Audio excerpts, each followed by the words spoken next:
Hello दोस्तों, स्वागत है आप सभी का। 17 जुलाई इस डेट पे मैंने एक नोटिस डिस्कस किया था नॉर्थ वेस्टर्न रेलवे का, जिसमें मैंने बताया था कि जो असेसमेंट थी वैकेंसीज़ की जीडीसी के थ्रू वो उन्होंने अपना बोर्ड को दिया था। और आज के डेट में फिर से all India railway men's federation, जो आपकी रेलवे की जो यूनियन है, इन्होंने जो है रेलवे बोर्ड को लेटर लिखा है और बहुत बड़ी बड़ी बातें इन्होंने इस लेटर में लिखा है रेलवे बोर्ड को। और इस लेटर को अगर पढ़ेंगे तो हमें समझ में ये आएगी कि जीडीसी जो वैकेंसीज़ जो अभी आने वाली है और जो न्यू डायरेक्ट रिक्रूटमेंट की जो वैकेंसीज़ आएगी तो उस पर क्या प्रभाव पड़ने वाला है। खास करके जो जीडीसी की वैकेंसीज़ पे है बहुत ज़्यादा प्रभाव पड़ने वाला है इस लेटर से।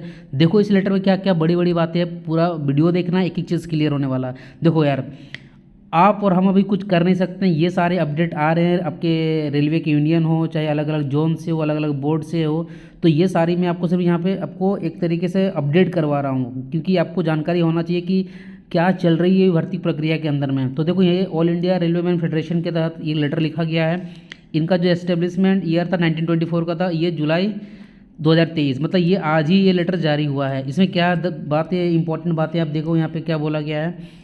बोला ये गया है कि the chairman and CEO railway board new Delhi में लिखा गया है कि सब्जेक्ट इनका है कि जो जीडीसी की जो वैकेंसीज 25% जो भरी जानी थी आपका, जिसका लेटर आपको 20/6/2023 को निकला था और एक आपका 14/7/2023 को निकला था। तो इन सारे लेटर का रेफरेंस लेके उन्होंने रेलवे बोर्ड को एक लेटर लिखा है और उन्होंने फिर कुछ मांग कर दी है। यार क्या मांग किया, देखो इसको, बहुत इंपॉर्टेंट है। उन्होंने बोला है pursuant to the discussion in all India railway federation PNM, जो उनका डिस्कशन हुआ तो उन्होंने कुछ इंस्ट्रक्शन दिए हैं किसको, रेलवे बोर्ड को। जो लेटर डेट, एक तो उन्होंने इसका रेफरेंस लिया है, refer to the above delegating powers to the GM.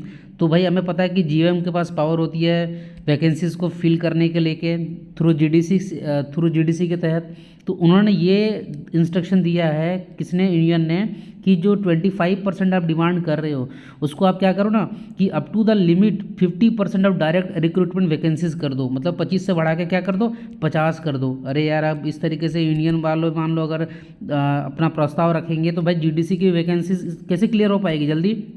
फिर देखो इन्होंने आगे क्या किया है कि in order to expedite filling of vacancies in essential categories as well as to expedite redeployment of the surplus staff. मतलब आप इन लोगों ने पहले तो बताया था कि एसेंशियल कैटेगरी जो सेफ्टी कैटेगरी है सिर्फ उसको हम लोग भरने वाले हैं जीडीसी के तहत। प्लस इन लोगों ने बोला कि एक्सपीडिट री डिप्लॉयमेंट भी करो जहाँ ऑफ दी सरप्लस स्टाफ, जहाँ पे सरप्लस स्टाफ है भैया वहाँ पर भी आपको री डिप्लॉयमेंट करने के लिए ये लोग बात कर रहे हैं। फिर यहाँ पे देखो, it was also decided to permit workshop and production unit. एक जब लेटर निकला था 20/6/2023 में, तो उसमें बोला गया था कि प्रोडक्शन यूनिट और जो जोन होते हैं वहीं पे जो है वैकेंसीज भरी जाएगी जीडीसी की। लेकिन इन्होंने भाई एक अपना इंस्ट्रक्शन दिया हुआ है कि भाई परमिट करो वर्कशॉप वालों को भी, साथ में प्रोडक्शन यूनिट वाले तो है ही एपीआर किस में, जीडीसी में होने के लिए। उसके बाद जो असिस्टेंट लोको पायलट है, असिस्टेंट लोको पायलट मान लो अभी लेवल 2 में है, तो इनको बोला ये जा रहा है कि भाई असिस्टेंट लोको पायलट को भी वर्कशॉप और प्रोडक्शन यूनिट में जो जीडीसी की वैकेंसीज है जेई की हो तो उसमें भैया इनको अलाउ किया जाए, क्योंकि वर्कशॉप में जो है वैकेंसीज जीडीसी के तहत जो है नहीं आने वाली है। तो ये इन्होंने फिर प्रस्ताव रखा।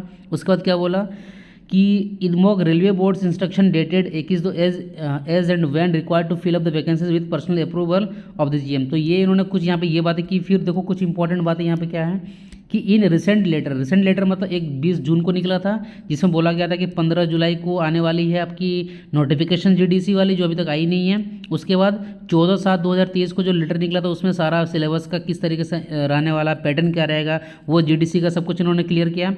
और इन्होंने बोला कि भैया अब क्या करना, dispensation of 50% filling of vacancies and consideration of workshop production unit staff are not incorporated. मतलब ये जो दोनों लेटर है ना उसमें इन्होंने एक तो 50% वैकेंसीज की भी बात नहीं की, ओनली 25% के थ्रू से भरी जानी उतनी की बात की। प्लस जो वर्कशॉप और जो प्रोडक्शन यूनिट है उनकी स्टाफ के बारे में इन्होंने पूरी बात नहीं बताया। मतलब ये बोले कि वर्कशॉप में जो है कि भाई इन्होंने वर्कशॉप की वैकेंसीज जीडीसी के तहत तो माना ही नहीं है कि यहाँ रहेगी, तो वो सारा बात इन लोगों ने हवाला दिया।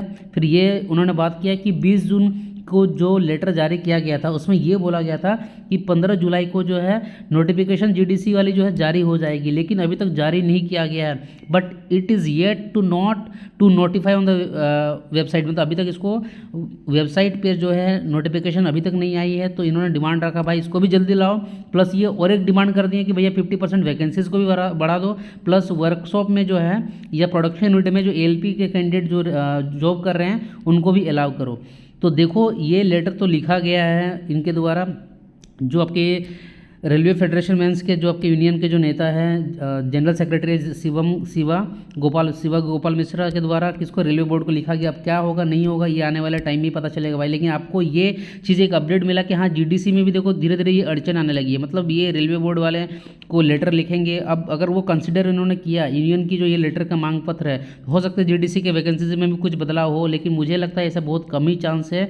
और आने वाले टाइम में तुरंत ही आपको 20 जुलाई मैंने क्या बोला 2 से 3 दिन के अंदर जीडीसी की नोटिफिकेशन देखने को मिलेगी, ये मुझे उम्मीद लग रहा है। और इसी के साथ साथ जब ये सारी चीज़ें जब जीडीसी की वैकेंसीज की असेसमेंट होने वाली है जीडीसी के तहत हर एक जोन में, तो भाई वो डायरेक्ट रिक्रूटमेंट वाले में मतलब जो प्रोसेस होगी उसका भी तो असेसमेंट ये करेंगे ना कि आने वाले 1 साल 2 साल में जो डायरेक्ट रिक्रूटमेंट होने वाली है उसके तहत जो है कितनी ज़्यादा वैकेंसीज आएगी नहीं आएगी। तो आप बोल सकते हो आने वाले 1 से 2 मंथ में आपको देखने को मिलेगा डायरेक्ट रिक्रूटमेंट की वैकेंसीज भी देखने को मिलेगी। ठीक है, तो ये टेंशन मत लेना कि नॉर्थ वेस्टर्न रेलवे में अगर जेई की एक डिवीजन में पोस्ट नहीं थी जयपुर में तो बाकी सब में नहीं होगा, ऐसा नहीं है यार। 17 जोन है, समझ रहे हो, बहुत ज़्यादा मैन पावर की रिक्वायरमेंट है, तो डायरेक्ट रिक्रूटमेंट की भी वैकेंसीज आने वाली है। तो चलो ये मैंने आपको अपडेट करवा दिया, फिर कोई अगर नई अपडेट मिलती है तो आपको वीडियो के हेल्प से मैं फिर अपडेट करने वाला हूँ। और चैनल पर यार नए हो तो इसको सब्सक्राइब करो, क्योंकि रेलवे की जॉब से रिलेटेड आपको जानकारी, मोटिवेशंस, गाइडलाइन और इस तरीके से आपको मैं अपडेट देते रहता हूँ। ठीक है, तो मिलते हैं फिर किसी नेक्स्ट वीडियो में। So guys thanks for watching this video.